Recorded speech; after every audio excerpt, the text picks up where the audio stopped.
Despite the majority of Americans agreeing that women should have the right to an abortion, the Republican Party has continued to push its pro-life views onto others and nominated judges who hold the same views.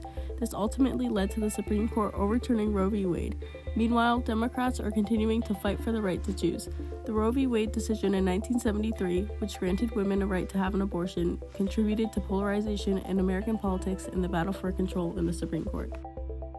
Prior to the 1973 Roe v. Wade decision, abortion was a major topic of discussion, and afterwards led to a fight that would last for decades.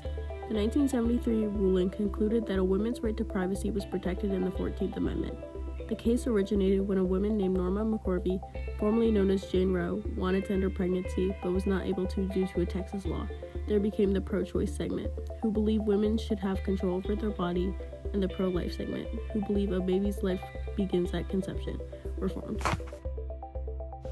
Soon after the Roe decision, the movement against abortion began, and the alliance between the Catholics and evangelicals, known as the Moral Majority, developed into a powerful religious political group in opposition to abortion. In 1992, abortion restrictions were introduced. The Supreme Court ruled in a 5-4 decision that abortion restrictions could be passed at a state level as long as no undue burden was placed on the pregnant woman. Following that, in 2016, Donald Trump was elected, and during his first term was able to nominate 3 conservative justices who opposed abortion to the Supreme Court, which gave the Republicans a 6-3 Supreme Court majority. With the conservatives having a majority in the Supreme Court, overturning Roe v. Wade became more likely. In 2021, Dobbs v. Jackson was argued at the United States Supreme Court. The case concerned a Mississippi law banning abortion after 15 weeks, before some women know they are pregnant. Roe ended up getting overturned in a 6-3 vote, the final decision being released in June 2022. Justice Samuel Alito, writing for the majority, stated, "We hold the Constitution does not confer a right to abortion." After 50 years of case law, the ruling was overturned, allowing states to set their own abortion laws. Abortion has been a hotly debated topic for decades and has divided the political parties for just as long. For the Republican Party, the religious aspect plays a big part in their beliefs, driving a pro-life focus.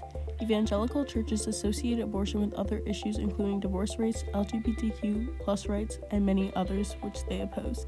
Democrats also associated personal rights with abortion rights, but were willing to fight for them.